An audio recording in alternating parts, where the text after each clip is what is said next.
il y a l'eau qui est le facteur déterminant et qui est présente dans toutes leurs formes de rituels ou de cérémonies.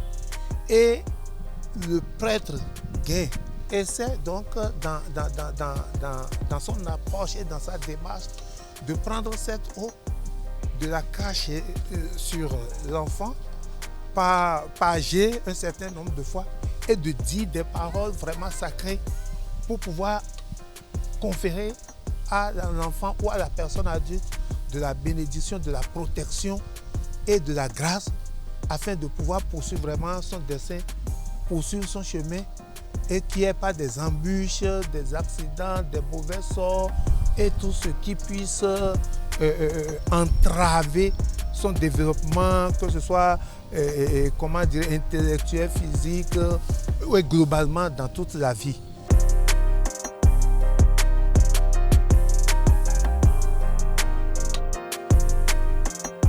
Je dirais que la bénédiction n'a pas d'âge.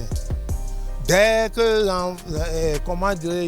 l'enfant sort du sein de sa mère, la bénédiction commence. Il n'y a pas un temps pour la bénédiction à un niveau de son développement, que ce soit à l'enfance, au milieu de la vie ou à l'âge adulte. On a besoin, des fois, peut-être après avoir consulté l'oracle ou après peut-être des observations, chercher à bénir l'enfant, lui conférer des grâces pour pouvoir poursuivre son dessein, son chemin. Il y a des jours favorables pour les bénédictions et c'est dans toutes les traditions. Et les prêtres gains, les dignitaires de la tradition, eux, ils savent et ils ont leur calendrier dont ils sont vraiment jaloux.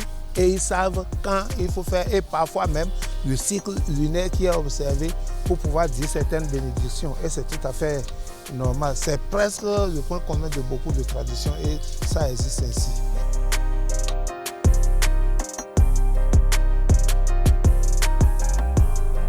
Ça s'impose pratiquement dans certaines familles, malgré notre très grand attachement aujourd'hui aux religions qui nous sont venus d'ailleurs. Donc, dans certaines familles, c'est incontournable et on tient à cette bénédiction. Et quand ça ne vient pas des fois, on demande, mais celui-là, c'est un soukounon ou bien quoi? Un soukounon, c'est quelqu'un qui n'agit pas suivant les règles de la société, un homme qu'on sent être maudit ou qui pose des actes qui ne sont vraiment pas en adéquation avec les règles établies ou les choses les plus simples de la société.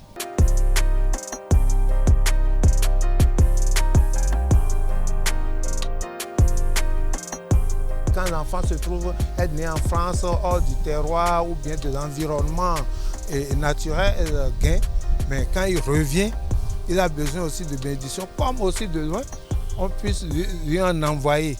Mais rien n'est plus déterminant et plus important que la présence corporelle en lieu et place devant les dieux, devant la famille, les tantes, la parenté, pour pouvoir bénéficier donc de cette bénédiction dont nous parlons.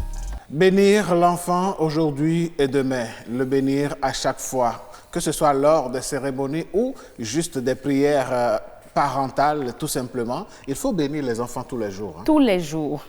Tous les jours. C'est comme le dit certains religieux, l'imposition vient d'abord des parents. C'est ça. Et non des religieux. Tout à fait. Tout à fait. Chaque parent doit bénir son enfant. Et oui. Ah oui.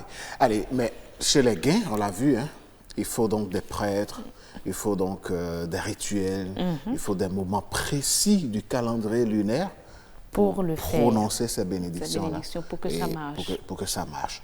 Et parfois, ça marche. Pour ne pas dire ça marche toujours. Allez, moi, je n'avais pas fait l'expérience. Ah, bon. Vous n'avez pas fait l'expérience, mais vous mettez en doute à la limite l'information. Non, non, pas du tout. Je ne mets pas en doute, mais je me dis, ceux qui sont de cette ère culturelle vont certainement témoigner un de ces quatre, hein, vraiment, que ça marche. Oui, ah, vraiment. Ouais? Raison pour laquelle, quelles que soient vos activités, quel que soit là où vous vous situez, à des moments donnés, on vous dit, revenez à la source pour recevoir de ces bénédictions-là, ces rituels-là, pour que les choses reprennent vie dans votre vie. Dans votre vie. Ah oui, j'aime bien cette formule. Il faut que les choses reprennent vie dans votre vie. Dans votre vie.